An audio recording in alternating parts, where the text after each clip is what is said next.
मेरा नाम एडना सरोया है और आज हम एक बहुत ही खास, दिलचस्प और अहम टॉपिक सीखने को हैं कि क्या 25 दिसंबर ही मसीह यीशु की पैदाइश का दिन है या नहीं। यकीनन ये सवाल आप लोगों के जहनों में भी कभी ना कभी आया होगा या आपने किसी और से सुना होगा। तो आज हम इस सवाल का जवाब ढूंढने को हैं, तो आइए मेरे साथ मिलकर इस सवाल का जवाब ढूंढें। ये आप देख सकते हैं, ये चार्ट सबको नजर आ रहे हैं?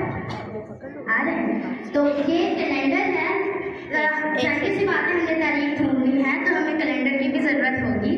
ये हमारा कैलेंडर जो मैं और आप इस्तेमाल करते हैं, जनवरी फरवरी वाला जॉर्जियन कैलेंडर है, और ये ब्लू में जो है ये यहूदी कैलेंडर है। तो हम बाइबल मुकद्दस की रोशनी में आज ढूंढेंगे या मालूम करने की कोशिश करेंगे कि क्या 25 दिसंबर ही खुदा यीशु मसीह की पैदाइश का दिन है या नहीं।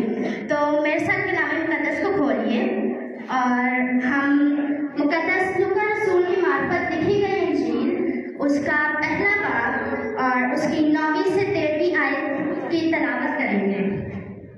अगर किसी के पास बाइबल है तो पढ़ सकते हैं, नहीं है चलो मैं पढ़ देती हूँ। कि कहानत के दस्तूर के मुआफिक उसके नाम का कुर्रा निकला कि खुदावन के मकदस में जाकर खुशबू जलाए, और लोगों की सारी जमात खुशबू जलाते वक्त बाहर दुआ कर रही थी। मगर फरिश्ता ने उससे कहा, ऐ ज़करिया, खौफ न कर, क्योंकि तेरी दुआ सुन ली गई है और तेरे लिए तेरी बीवी अलिशबा के बेटा होगा, तू उसका नाम यूहन्ना रखना। तो मेरे अजीज़ों, हम मसीह यीशु की पैदाइश की तारीख तक चाहने से पहले यूहन्ना या ज़करिया का जो वाक़या है उसको हम थोड़ा सा देखेंगे। इस वाक़ये से मैं और आप हम सब बाखूबी वाकिफ़ हैं कि ज़करिया एक काहिन था और एक रास्तबाज शख्स था। उसकी बीवी का नाम अलिशबा था और वो दोनों उम्र रसीदा थे और उनकी औलाद न थी। और दस्तूर के मुआफिक जब ज़करिया पाक तरीन मकाम में खुशबू जलाने जाता है तो जिब्राइल फरिश्ता उसे खुशखबरी देता है कि उसके बेटा होगा। तो अब दिलचस्पी की बात यह है मेरे अजीज़ों कि अगर हम इस दिन की तारीख मालूम कर लें कि ये वाक़या किस दिन हुआ, तो हम बहुत आसानी के साथ खुदा यीशु मसीह की पैदाइश की तारीख तक पहुँच सकते हैं। तो याद रखिए मेरे अजीज़ों के जो बनी इसराइल थी वो 7 ईदें मनाया करते थे पूरे साल में, जिनमें ईद फसा, ईद फतीर, पहले फलों की ईद, ईद पेंटिकोस्ट, नरसिंगों की ईद, यौम कफारा और यौम ख़याम शामिल है। लेकिन इन 7 ईदों में से सिर्फ एक ईद ऐसी है जिनमें जो सरदार काहिन था वो पाक तरीन मकाम में जाता था खुशबू जलाने के लिए। पूरे साल में सिर्फ एक ही मरतबा वो पाक तरीन में जाया करते थे। तो जब मज़े की बात या दिलचस्पी की बात कह लें तो ये है कि इस दिन की तारीख बाइबल मुकद्दस में मौजूद है। तो मेरे साथ निकालें अहबार 26 बाब 27 से 27 आए। अहबार 26 बाब 23 से 27 आए। और खुदावन ने मूसा से कहा, इसी 7वें महीने की 10वीं तारीख को कफारा का दिन है। कौन सी तारीख में सर बोलिएगा? 7वें महीने की 10वीं तारीख। अब ये तारीख आपने याद रखनी है, इसे भूलना नहीं है। ये तारीख बहुत इम्पोर्टेंट है। यही डेट हमें खुदा यीशु मसीह की पैदाइश के दिन तक लेकर जाएगी। अब हम यहूदी कैलेंडर में नजर करेंगे कि 7वां महीना कौन सा है और उसकी 10वीं तारीख कहाँ पर आती है। अब मेरे साथ देखिए, ये पहला महीना है, थोड़ा सा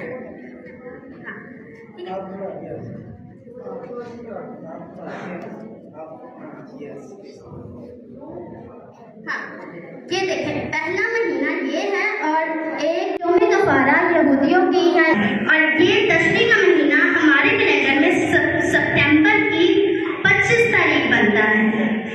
7वें महीने की 10वीं तारीख हमारे कैलेंडर में सितंबर की 25 तारीख है।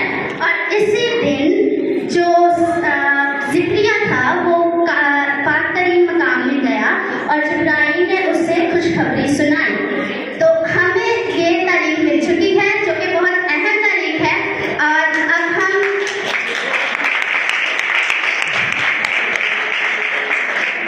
एक और हवाला पढ़ेंगे।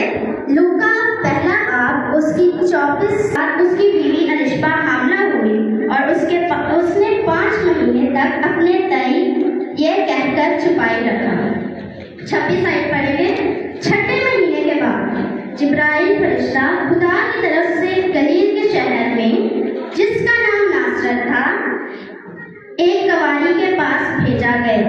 अब जिब्राइल फरिश्ता 6 महीने बाद ज़िक्रिया को खुशखबरी देने के 6 महीने बाद कंवारी मरियम के पास जाता है। तो अगर हम इस महीने से 6 महीने तक गिनना शुरू करें तो हमें वो तारीख मिलेगी कि जिस दिन जिब्राइल फरिश्ता मरियम के पास आता है। तो मेरे साथ गिनिएगा 1 2 3 4 5 6।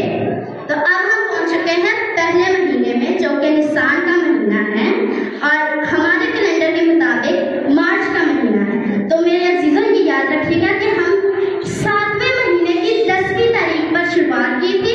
कौन सी तारीख पर?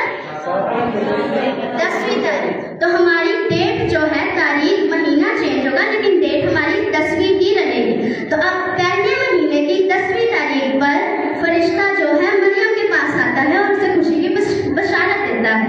तो अगर हम इस महीने से 9 महीने आगे जाए तो हमें खुदा यीशु मसीह की पैदाइश की तारीख मिल सकती है।